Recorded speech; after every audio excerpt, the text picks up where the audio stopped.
Il est 8h20 juste à la seconde près. Professeur Didier Raoult, bonjour. Bonjour. Vous êtes infectiologue, professeur de microbiologie. Merci d'avoir accepté d'être ici en direct. Vous savez combien je tiens au direct. Fête de la musique, rassemblement, manifestation. Vous avez vu ça, manifestation en plein air, sans distanciation sociale, moins de masques portés. Nous recommençons à nous embrasser, à organiser des barbecues, des fêtes de famille. Est-ce que ce relâchement est dangereux, professeur ? Je ne sais pas s'il est dangereux, et puis globalement, encore une fois, vous arriverez difficilement à me faire prédire quelque chose, parce que c'est pas le fond de ma nature. Donc, il témoigne d'une chose, c'est que la bouffée épidémique est passée derrière nous. Ce qui se passera à l'avenir, j'en sais rien du tout. Et que donc, il est naturel que la vie normale reprenne son cours. Donc, elle se fait plus ou moins rapidement. Là, elle s'est fait progressivement. La vie doit reprendre son cours, on peut pas... Bien. Parce que je lisais votre livre, votre dernier livre qui a été revu d'ailleurs, hein, et je vois à la page 107, l'épidémie est en train de se terminer. Est-ce que l'épidémie est en train de se terminer ? Oui ou non ? Ah, celle-là, oui, si vous voulez. J'ai expliqué plusieurs fois. Oui. Au début d'une épidémie, on ne sait jamais quelle forme elle va avoir. Attendez, c'est pas grave. Les épidémies, elles finissent toujours par s'arrêter, même les pires. Simplement, la forme qu'a l'épidémie est variable en fonction des différents microbes qui la causent. La forme de cette épidémie-là, c'est une forme que l'on a vue, que l'on voit dans toutes les infections à coronavirus saisonnières, c'est-à-dire une courbe en cloche, qui est assez commune, c'est celle qu'on voit pour la grippe, c'est celle qu'on voit... Donc, on peut très bien... Donc elle ressemble à la grippe, quoi. Elle est saisonnière, comme la grippe. On ne peut pas dire pour l'instant qu'elle soit saisonnière. Elle deviendra peut-être saisonnière. Pour l'instant, elle a été synchronisée à une saison, qui a été le printemps, en l'occurrence. Oui. Ce qu'elle deviendra ultérieurement, on n'en sait rien. Le virus... Oui, on ne sait pas. On ne sait pas du tout. On ne sait pas. Non. Ce matin, j'avais un auditeur qui m'appelait, qui me disait, qui était à Los Angeles, qui me disait, dans l'Arizona, en Floride, il y a une recrudescence de l'épidémie alors qu'il fait une chaleur folle. Il fait 40 degrés à l'ombre.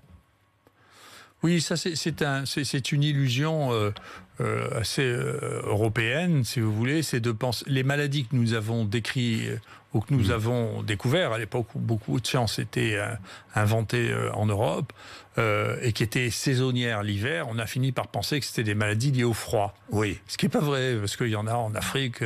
La grippe, il y en a toute l'année en Afrique, et c'est plutôt pendant la saison chaude qu'il y en a le plus. Donc, si vous voulez, le paramètre juste, simple, c'est parce qu'il fait froid qu'il y a le virus de la grippe, est une fantaisie, c'est pas vrai. C'est une fantaisie. Oui, c'est une observation limitée par les Européens de la zone tempérée du nord, de l'hémisphère nord. Bien, si retour de l'épidémie possible, vous dites, moi je ne fais pas de prévision. Je ne sais pas si l'épidémie va revenir, s'il y aura une deuxième vague ou pas de deuxième vague. D'ailleurs, tous les chercheurs, tous les médecins, tous les infectiologues disent à peu près la même chose. Hein. Vous l'avez remarqué, vous dites comme les autres. Les autres disent comme vous. Didier Raoult, si retour de l'épidémie, faudra-t-il reconfiner ? Je ne sais pas. Vous savez, sur le confinement, je suis très... J'allais y venir. Je suis très réservé parce que le confinement est une mesure politique. Oui.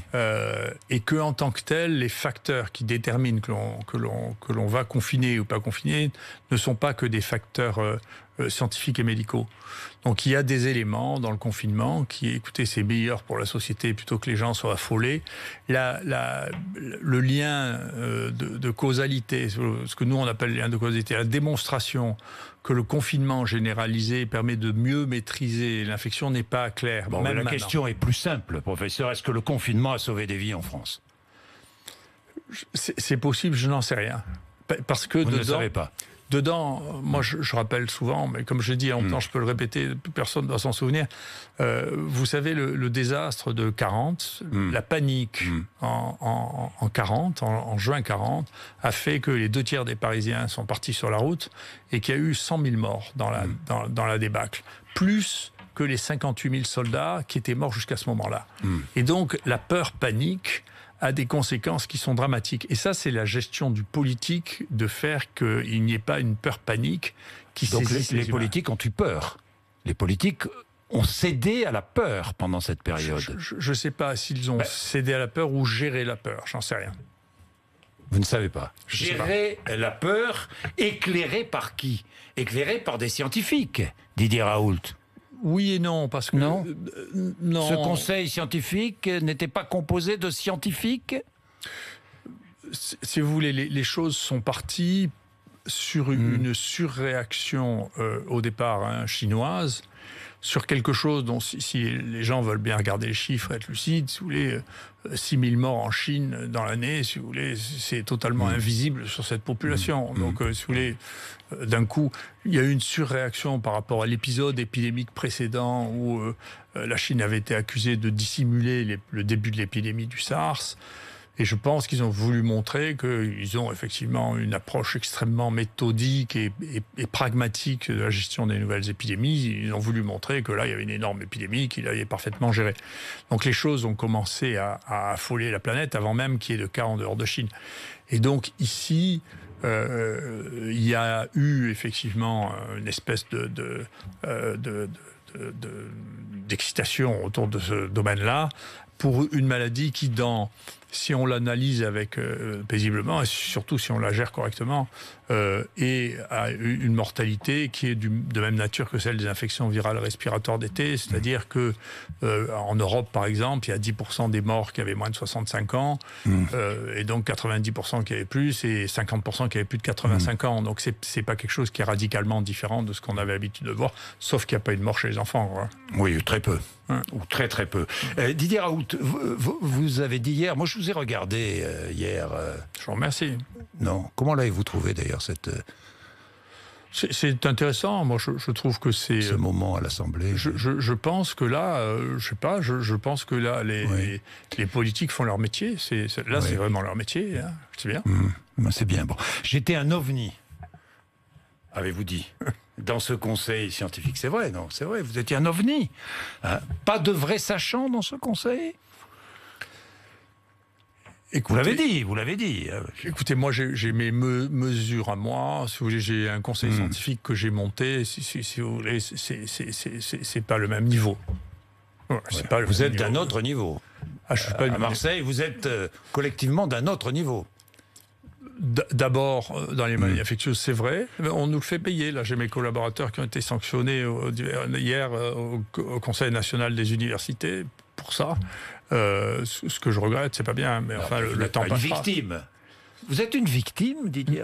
Non. Écoutez, quoi qu'il m'arrive, de toute manière, jamais personne ne m'a plaint. Je ne veux pas commencer à mon âge. Hein.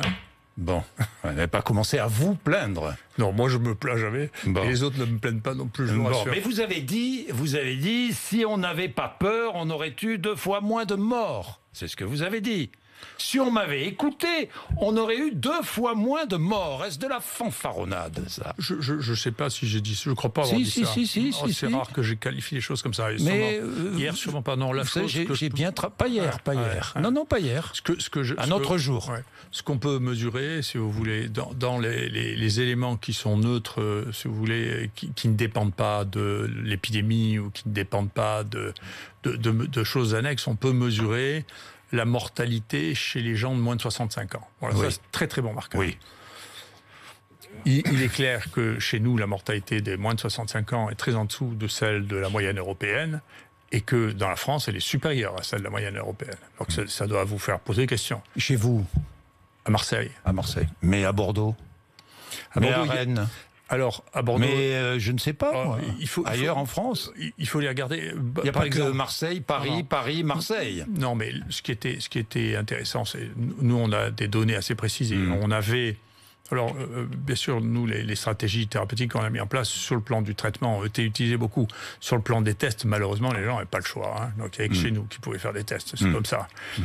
Donc, on a cette donnée-là. Après, on a comparé les grandes régions. Donc, la région Île-de-France, il faut que vous soyez lucide. Vous savez, il y a eu plus de morts dans la région Île-de-France que dans toute la Chine, quand même. Hein. Donc, ça doit poser question. C'est beaucoup de morts. Il y a eu dans le Grand Est... Il y a eu beaucoup de morts aussi en Lombardie. Il y a eu beaucoup de morts dans le Grand Est, oui. Mais la structure de la mortalité... Beaucoup de morts à New York aussi. Dans le Grand Est et dans la région parisienne est très différente parce que dans le Grand Est, il n'y a pas de surmortalité par rapport à l'Europe chez les sujets jeunes. alors qu'ici, il y en a. Et que donc ça doit poser une question. D'autre part, nous, on peut comparer quand même la mortalité des gens hospitalisés, on peut comparer la mortalité des gens en réanimation, on peut comparer... Et ça, il y a des différences qui sont significatives. Alors, vous avez dit justement, pour corroborer ce que vous venez de dire, on n'a pas soigné les gens.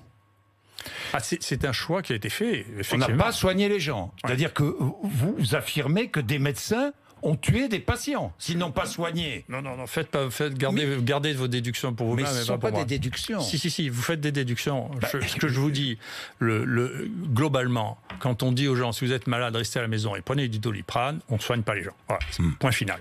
Après, les déductions... Donc on risque de les tuer. Ils risquent de mourir, en tout cas. Oui, on risque de les tuer, les médecins qui prennent ces décisions. Que les gens meurent ou que vous les tuez, c'est un point différent. Moi, j'assume très bien ce que je fais. Chez moi, les gens que j'ai soignés, il y a 0,5% de mortalité, c'est la plus basse au monde. Vous avez dit aussi, pardon Didier Raoult, vous avez dit aussi, ici à Paris, on comptait les morts, moi je comptais les positifs. Vous l'avez dit. Oui, c'est vrai. C'est vrai ? Mais les statistiques... n'est-ce pas insultant quand même à l'égard des soignants de France, des familles de victimes. Je vous pose franchement, ça a choqué. Vous comprenez que ça a choqué ? Mais vous croyez, alors je vais vous dire, allez-y, ici à Paris, je ne viens pas souvent. Oui, mais ici, tant mieux. À Marseille, je suis extrêmement populaire. Mais je ne savais pas comment les choses soient. Ça n'a rien à voir, ça. Si. Donc vous croyez que les gens... Vous croyez que les gens... C'est pas la popularité qui soigne, Didier Raoult. Non, c'est moi qui soigne. Bon, c'est pas vous non plus qui soignez. Non, vous avez déjà soigné quelqu'un dans votre vie. Moi, je suis pas vous avez sauvé quelqu'un dans votre vie. Non, alors calmez-vous. Non, mais Didier D'accord. Raoult, non, écoutez, calmez-vous. Non, mais donc m'expliquez pas la médecine et m'expliquez pas ce que c'est soigner les gens. Je n'ai fait que soigner les gens. J'ai fait soigner les gens, mais si vous faites pas le diagnostic des gens, vous pouvez pas les soigner. D'accord. Je ne mets pas en doute vos qualités de médecin. Donc, ce que je vous ai dit et ce que je vous répète, et n'en faites pas de déduction foireuse. Je vous ai dit, quand on dit aux gens ne faites pas de diagnostic, restez à la maison et que le message du SAMU... On tue des gens. On ne tue pas des gens. Écoutez, vous allez me le répéter 10 fois, puis je vais me lever et m'en aller. Donc vous écoutez ce que je vous dis, d'accord ? Ce serait une erreur. Non, je m'en fiche de vous. Vous savez, de votre moi aussi. Je m'en fous aussi. Voilà. Donc si on s'en fout, on peut partir tous les deux, je m'en fous. Bon, alors allez-y. Vous l'avez bien compris. Allez-y. Je m'en vais ? Allez-y. De nombreux professeurs de médecine. Allez-y. Ne partez pas, j'ai des questions à vous poser. Non, mais posez-moi des questions intelligentes et arrêtez de me répéter les choses. Alors, est-ce que vous avez tué des gens et tué des gens ? Ça n'est pas intelligent. Ne me dites pas que je ne pose pas de questions intelligentes. Si, je vous le dis. Bon. Vous n'êtes pas journaliste. Je ne suis pas journaliste, mais je suis un humain normal. Moi, je ne suis pas médecin, vous n'êtes pas journaliste, on est d'accord. Ne me donnez pas de leçons de sujet. Je change de sujet. De nombreux professeurs de médecine, des femmes, des hommes, médecins, infectiologues, sont-ils achetés par l'industrie pharmaceutique ? Oui ou non ? Non, mais vous posez des questions qui sont trop simples. Je suis désolé. C'est pas acheté. Est-ce qu'ils ont des conflits d'intérêts ? Est-ce qu'il y a des conflits d'intérêts ? C'est évident qu'il y a des conflits d'intérêts. Mais bien sûr. Enfin, quand vous avez les objectifs de l'essai majeur étaient de faire exclusivement du Remdesivir, alors qu'on savait exactement au même moment que le seul qui avait fait la preuve de son efficacité, c'est l'hydroxychloroquine, et qu'on ne parle absolument pas de l'hydroxychloroquine dans les essais thérapeutiques mis en France. Pourquoi ça ? Parce que c'est un laboratoire, Gilead, qui fabrique, qui propose ce traitement ? Oui, c'est le médicament de Gilead. Ouais. C'est pour ça. Et ces médecins certains médecins sont achetés par l'industrie pharmaceutique. Écoutez, arrêtez, je sais que vous êtes journaliste, mais arrêtez de dire il est acheté, arrêtez de dire il a tué, c'est pas des termes que j'emploie. Non, mais je sais que vous ne les employez pas, c'est vrai. Gardez-les pour vous, parce que la troisième fois je vais me lever et m'en aller, parce qu'on ne me parle pas comme ça, et n'essayez pas de me faire dire qu'il y a des gens qui sont achetés, ni qu'il y a des gens qui ont tué. Je dirai pas ça, et c'est indigne de dire des choses pareilles. Donc, alors je sais pas qui vous avez l'habitude de parler. Et personne je n'ai pas dit ça, j'ai dit... Oui. Encore une fois, qu'il y avait des conflits d'intérêts. J'ai dit que quand on recevait de l'argent, ce qui est une règle générale, d'une industrie dont on va parler des produits, on doit, le mentionner, ce qui souvent n'est pas fait, et deuxièmement, on doit renoncer à faire partie d'un groupe qui est le conseiller de l'État, sur des médicaments avec qui on a des relations. Et ça n'est pas que des relations financières, ça peut être des relations personnelles. C'est-à-dire que si on est marié avec quelqu'un qui est directeur de l'industrie pharmaceutique, eh bien, on n'est pas qualifié pour parler de ça parce qu'on a des liens. Et vous avez d'ailleurs justement parlé de conflit d'intérêts en débutant hier votre intervention à l'Assemblée nationale. Alors vous avez une fondation je ne vous accuse pas de conflit d'intérêts, hein, professeur Raoult, que les choses soient claires. Une fondation qui gère votre institut, qui est un institut qui fait un travail remarquable, tout le monde s'accorde à le dire. Vous avez donc une fondation. Et dans cette fondation, évidemment, il y a des laboratoires. C'est normal. Il n'y en a plus. Il n'y en a plus du tout aujourd'hui? Non.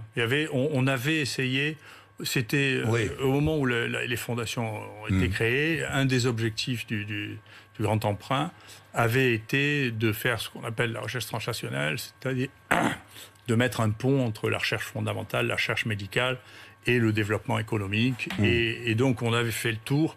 Et parmi les gens qui auraient pu, qui n'ont pas été fondateurs, mais qui ont été partenaires, j'avais rencontré à l'époque les gens de Sanofi qui ont beaucoup de drogues anciennes sur lesquelles on réfléchissait déjà à faire du repositionnement. Le Doliprane, parmi les drogues, le Plaquenil, hein, qui sont enfin, c'est pas Sanofi, c'est des drogues. Il y a 32 laboratoires qui vendent le Plaquenil dans le monde. C'est des drogues génériques. Et donc, on a commencé les discussions, ça les a pas intéressés. Au bout de 3 ans, au bout de 4 ans, ils sont partis, ils ont donné 50 000 € par an à la fondation. Et pour que les choses soient claires, on ne peut pas utiliser, quand on donne de l'argent à une fondation, en dehors de contrats passés avec la fondation, lorsqu'on finance une fondation, il ne peut pas y avoir de lien. Donc, plus de lien avec Mérieux. Si, c'est un de nos fondateurs, Mérieux. Oui, bien sûr, Mérieux qui travaille sur les vaccins et sur des tests de dépistage. Mérieux ne travaille pas sur les vaccins, pourtant que je sais. C'est un laboratoire qui... Seva aussi, je crois. Seva. Hein. Seva qui est un laboratoire de santé animalière, c'est cela? Non, avec Seva, il y a un contrat d'un de mes collaborateurs avec Seva pour évaluer l'efficacité d'un vaccin pour la leishmaniose chez les chiens, je crois. D'accord. Ce qui vous a permis peut-être de tester plus facilement aussi, non? Parce que c'est un choix que vous avez fait, un choix qui s'est avéré judicieux, hein, Didier Raoult. Alors vous avez beaucoup reproché finalement aux responsables politiques en France de ne pas avoir testé plus tôt. En avait-on les moyens d'ailleurs? Oui, bien sûr. Ce qu'on a développé, si vous voulez, parce que je pense que c'est la biologie moderne, c'est à laquelle il va bien falloir se mettre, si vous voulez, c'est qu'il y a une explosion du diagnostic moléculaire qui est absolument colossale. C'est-à-dire qu'on a les moyens facilement maintenant de tester les 20 virus qui donnent des infections respiratoires, et que donc c'est une chose qui doit rentrer dans les mœurs, devenir systématique, et que donc nous, on a des outils qui permettent en particulier de fabriquer nous-mêmes nos réactifs, ce qui fait que ça coûte 10 ou 100 fois moins cher, et qu'on a l'habitude de faire ça. Donc on a une organisation pour le faire, et on considère bien entendu que c'est critique, c'est-à-dire que le diagnostic des maladies infectieuses actuellement, la plupart du temps, est moléculaire. Donc c'est des outils qu'on a développés. Alors, l'hydroxychloroquine, si l'on avait administré ce traitement à tous les patients atteints du coronavirus, combien de décès aurait-on pu éviter? On aurait pu éviter beaucoup, franchement. Beaucoup de décès en France. Non, mais globalement, il y a un travail qui vient de sortir de l'assistance publique de Paris, qui a comparé le groupe sur 4500 personnes, le groupe de ceux qui avaient reçu l'hydroxychloroquine, au groupe de ceux qui n'avaient pas reçu. Il y a 20% de morts en moins dans le groupe d'hydroxychloroquine. Ce n'est pas mes données à moi, c'est les données faites ici à Paris. Donc on a calculé que sur leur échantillon, eh bien, si cette donnée-là, qui était très significative, était généralisée, ça faisait déjà 150 morts de moins. Mais pourquoi est-ce que ce médicament, ce traitement, je préfère, l'hydroxychloroquine, pourquoi est-ce que ce traitement n'a pas été administré sur toute la planète, puisqu'il était si efficace? Je ne comprends pas. Parce que vous ne regardez pas la planète. Parce que je vous dis, il y a 4,5 milliards de personnes dans le monde qui vivent dans des pays dans lesquels l'hydroxychloroquine est recommandée pour le traitement du Covid. Au Brésil, aux États-Unis? Au Brésil, aux États-Unis, en Inde, en Chine, en Corée. Il y a beaucoup de morts au Brésil et aux États-Unis. Mais... Aux États-Unis, elle n'est pas recommandée de manière génale. Et globalement, vous savez... Il y a eu débat. Oui, il y a eu un débat. Non, mais moi, je vous parle de pays dans lesquels c'est recommandé. Donc, pas d'extrapolation hasardeuse. En Inde, en Chine, dans tout l'Extrême-Orient, dans tous les pays du Maghreb, la moitié des pays d'Afrique noire, une grande partie de l'Amérique du Sud. Donc, vous savez, quand vous comptez tout ça, ça fait Donc 4,5 milliards de gens. Oui. Donc c'est pas parce que vous vous focalisez d'abord sur Paris et ensuite sur l'Europe de l'Ouest, c'est pas le centre du monde. Je ne suis pas parisien. C'est pas le centre du monde. Oui. Donc c'est pas parce que. Bien d'accord. Vous n'avez aucun doute sur l'efficacité de ce traitement. Là, je vous le dis, vous n'avez aucun doute sur l'efficacité de ce traitement. Non, mais vous savez, chacun doit rester dans son métier. Oui. Nous, on a détecté massivement les gens, on a fait 5000 diagnostics de Covid, on en a traité 4000, sur les 4000, la publication est online aujourd'hui, sur les 4000, il y en a 3700 qu'on a rapportés, sur les 3700, il y a, je crois, 3200, 3300 qu'on a traités par hydroxychloroquine et azithromycine, et on a une mortalité de 0,5%. Après, vous pensez un peu ce que vous voulez. Non, mais je ne pense rien. Non. Je vous pose une question. Donc, mais moi, ne croyez pas que je pense. La question, moi, je n'ai pas de questions sur les travaux scientifiques des autres. On a décidé de diagnostiquer les gens, de les prendre en charge, de les traiter. Dans les éléments de ce traitement, il y avait l'hydroxychloroquine et l'azithromycine, mais il n'y a pas que ça, il y avait tout le soin. Les conditions de diagnostic qui avaient été données après peut-être l'opinion du conseil scientifique, je n'en sais rien, étaient des conditions diagnostiques qui ne s'appliquaient pas à cette maladie, parce que cette maladie, personne ne la connaissait quand on a commencé à faire des recommandations. Est-ce qu'on la connaît d'ailleurs vraiment encore bien? Moi, oui. Vous la connaissez bien. Oui. Oui. Vous la maîtrisez, là. Je la maîtrise.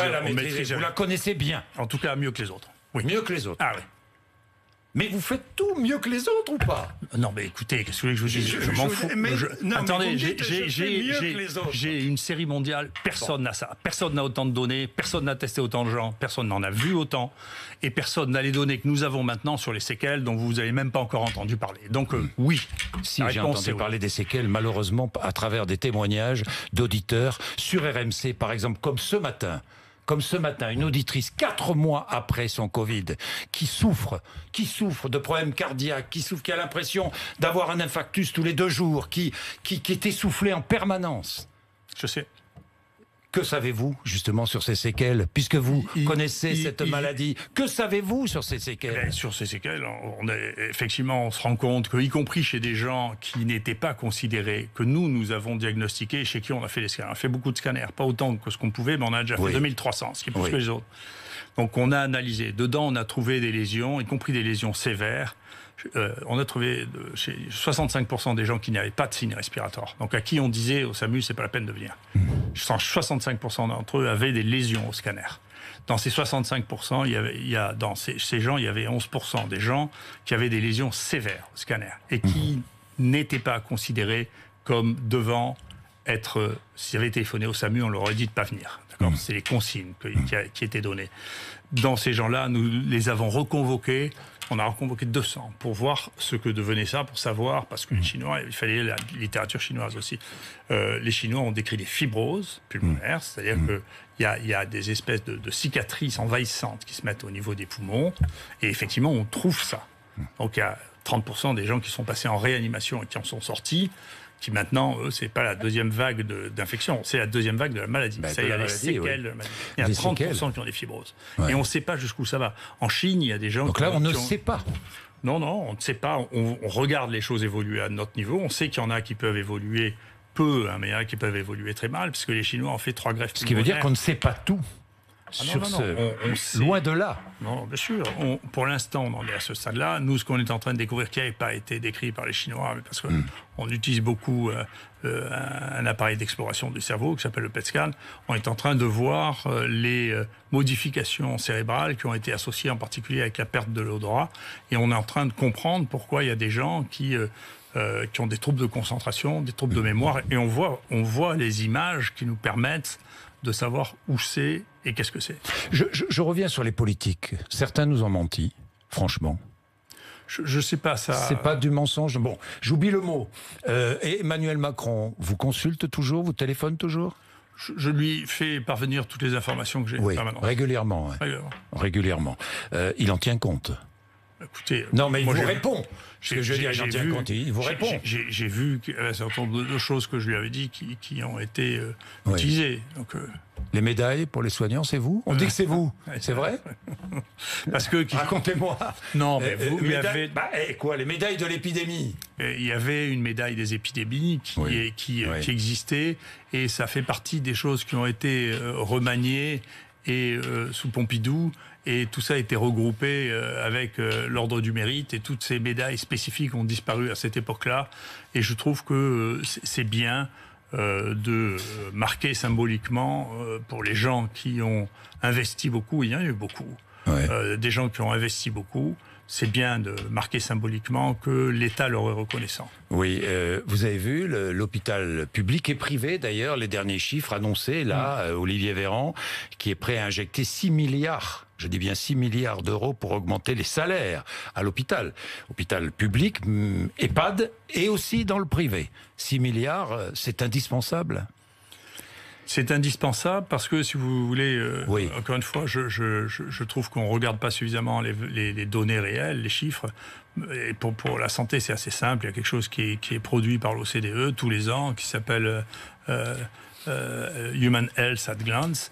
Et donc, si vous regardez, les médecins qui travaillent dans le public en France sont parmi les moins bien payés de toute l'OCDE. On manque de médecins. Les infirmières aussi, Les infirmières aussi. On manque de médecins. les aides-soignantes. On manque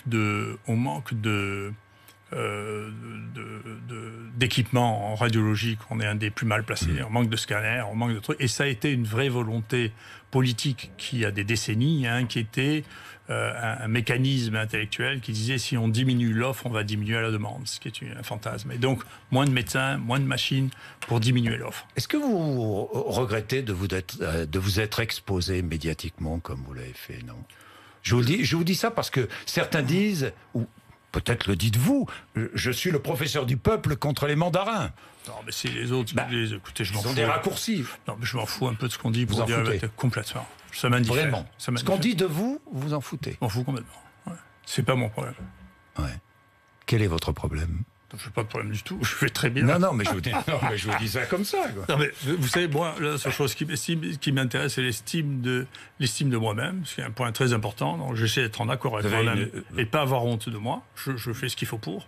Et je suis prêt à prendre des risques pour être effectivement en accord avec moi-même. Et l'estime des miens, c'est déjà bien. Oui, ça c'est important. Et le Nous reste. avons un point commun, vous voyez. Oui. Et le reste, si vous voulez, c'est pour avoir l'estime de moi-même, je dois faire ce que je pense devoir faire. Mais est-ce que vous, quand même, des contradictions, j'ai relevé, je ne vais pas faire la liste parce que je ne vais pas vous pousser à partir, mais des contradictions. J'en ai relevé des quantités dans vos déclarations. Non, mais écoutez, il n'y a pas. D'abord, plus on parle, plus on a de chances de dire des bêtises. Ah, oui, ça c'est vrai. Ce qui est juste C'est partagé. Arithmétique. Oui.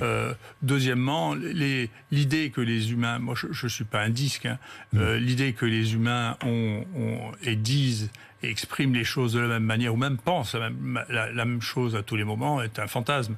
C'est pas vrai. Donc, bien entendu, moi j'ai l'habitude de dire les humains sont des En fonction de l'évolution d'un virus.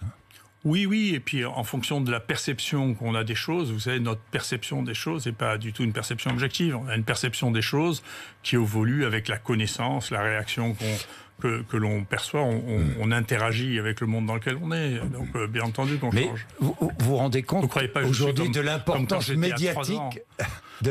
médiatique que vous avez pu prendre ces dernières semaines. Oui, mais c'est Didier Raoult. pour moi, Ça vous satisfait ou pas? Peu importe, je m'en fous. Non, mais je m'en fous. Et qu'est-ce que vous voulez que ça m'apporte? Mais vous avez vu les politiques qui se sont écharpés à votre propos, vous avez vu ça? Vous avez vu les soutiens, ceux qui vous soutenaient, ceux qui vous... Non, mais je vais vous dire, Oui. moi, je ne crois pas que ce soit moi, voilà, du tout. Voilà. Moi, je pense que je suis l'objet qui révèle quelque chose. C'est pas vous. C'est pas moi. C'est ce que je répète souvent, je m'excuse de le répéter, vous savez, c'est les ruses de la raison de Hegel. C'est-à-dire, à un moment, il y a un problème de fond dans cette société, et il s'exprime comme il peut. Et vous le voyez bien, ce tâtonnement existe partout dans toutes nos sociétés. Il y a, vous voyez bien, ces choix, y compris celui d'un outsider improbable qui était Macron comme président, ou Trump aux États-Unis. Vous voyez bien ces Vous avez changements. voté Macron? Ça, c'est ma vie privée, ça ne me regarde pas. D'accord. non. Je vous répondrai Et puis pas. à Marseille, Pour Ouais. qui allez-vous voter d'ailleurs? Parce que Ça vous regarde là, vous pas. êtes sollicité aussi à Marseille. Non, ça vous regarde pas. Non. Parce que j'ai vu Martine Vassal qui venait vous voir. Très bien, elle vient me voir. Écoutez, tout le monde a le Ils droit de viennent faire. tous vous voir d'ailleurs, non? Oui, de toute manière, non, mais j'ai eu et j'ai vu tous les gens qui me demandaient, parce que je trouve que c'est mon rôle d'informer les gens. Je ne l'informe pas qu'à travers notre média à nous. J'informe les gens quand ils me le demandent et qu'ils ont des responsabilités, Oui. je leur parle. Oui, Et la politique ne vous fascine pas particulièrement? Non, c'est pas mon métier. Je trouve que c'est extrêmement difficile. Vous n'en ferez jamais? Non. Jamais. Oh, écoutez, j'ai dû en faire, ça fait longtemps. Je n'ai pas commencé à mon âge à changer de métier. Enfin, franchement, Oui. il y a un temps pour tout. Nous avons un point commun, là. C'est-à-dire, Que nous ne ferons jamais de politique, ni vous ni moi. Dites-moi, Didier Raoult, pourquoi avez-vous dit, il est vraisemblable, parce que ça m'a surpris quand même, il est vraisemblable qu'une partie de l'activité humaine ait aidé à générer le réchauffement du climat, mais je suis sceptique. Et le futur est imprévisible. Vous êtes sceptique? bien sûr, je suis même sidéré, mais je Oui. suis sidéré que ce soit devenu une insulte d'être sceptique. Enfin, il n'y a pas Non, de non, vit non, dans mais un monde de fous. Mais on dit pas, je vous demande, vous êtes sceptique, pourquoi êtes-vous sceptique? Mais sinon, je ne serais pas un scientifique, enfin. Sur la climatologie, vous êtes sceptique. Vous pensez que l'activité humaine... Non, je pense. Alors, allez-y, précisez votre pensée, parce que c'est Écoutez, utile. qu'il y ait alors, les gens deviennent plus raisonnables, qu'il y ait Oui. des changements climatiques, c'est vrai qu'il y a des changements climatiques. Qu'il y ait, que nous devions faire attention à ne pas détruire l'endroit dans lequel nous vivons, c'est une évidence. Et donc, en plus, moi je suis écologiste par nature, puisque toutes les maladies infectieuses ne sont que des maladies d'écosystème en soi. D'accord. Après, je ne suis pas... je n'aime pas, si vous voulez, les simplifications extrêmes, ni les discours qui deviennent des discours de propagande. Et en particulier, j'étais particulièrement irrité par Al Gore, qui a fait fortune en se déplaçant dans les quatre coins du monde pour raconter qu'il n'y aurait plus de banquise et qu'il n'y aurait plus d'ours blancs. Et il faut regarder les déclarations d'Al Gore et ce qu'il a fait, et ce qu'il nous a prédit pour 2012 et ce qui s'est passé. Donc je n'aime pas les faux prophètes, je n'aime pas les gens qui donnent des caricatures de l'histoire, et ça n'empêche pas les gens d'être raisonnables. Mais il y a des moments où être raisonnable, c'est comme au temps de l'Inquisition, le fait d'être raisonnable justifie le bûcher. Donc le scepticisme, c'est la nature même des scientifiques. Si vous cessez d'être sceptique, si vous Vous cessez... doutez de tout, Ah, bien sûr. sauf de l'hydroxychloroquine et de son efficacité. C'est pas... Quand vous êtes mesquin. Mais je suis pas mesquin. Mais non. Non, mais vous êtes terriblement mesquin. Mais non. Je vous explique une chose que vous ne voulez pas entendre. Oui. C'est la différence. Et j'ai beau l'expliquer à tous les journalistes, manifestement, vous avez un problème avec ça parce que c'est votre écosystème. Vous pensez que la question Quel est une écosystème? question. Vous pensez que la question est de vous pensez ça et lui pense ça. C'est pas la question. C'est moi, je vous parle pas de ce que je pense. Je vous parle de ce qui est ma pratique, ce que je vois.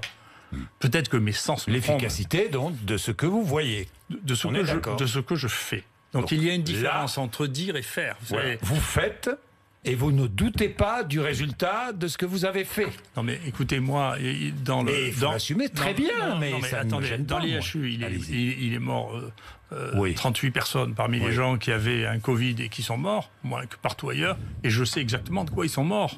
Donc vous pouvez toujours me raconter des falaises en me disant que l'hydroxychloroquine les tue par truc. Vous me demandez Est-ce que si je le vous ai crois, dit je crois ça pas. Non, c'est une généralité. Bon, d'accord, merci beaucoup. Non, c'est toujours, je vous le dis beaucoup plus directement. Vous savez, vous avez compris, j'imagine. Et donc, si vous voulez, vous pouvez me dire, oui, mais lui dit ça, mais qu'est-ce que vous voulez que ça me fiche? Sauf si mes sens me trompent, ce qui est toujours possible. C'est pas ce que j'ai vu, mais comme je suis pas tout seul, et qu'on est très nombreux à travailler là-dedans, et qu'on regardait tous les jours, 2 fois par jour, tous les patients. Qu'est-ce qui se passe? Qu'est-ce qui arrive? Est-ce qu'on doit les passer en réanimation? Est-ce qu'ils peuvent sortir? Est-ce qu'ils sont encore contagieux? Moi, je ne vous parle pas, vous savez, des études qui sont faites actuellement et qui sortent, dans lesquelles on saisit sur le plan informatique les dossiers qui ont été remplis plus ou moins bien, on fait des analyses avec ça, qui personnellement ne m'émeuvent pas. Voilà. Donc je vous parle d'expérience, et l'expérience, ça n'est pas... C'est une autre forme de savoir que la littérature, c'est une autre forme de perception du monde, c'est l'expérience physique. Bien, merci professeur Raoult d'être venu ici en direct, je dis bien en direct, ce matin sur RMC et BFM TV. Il est 8h54.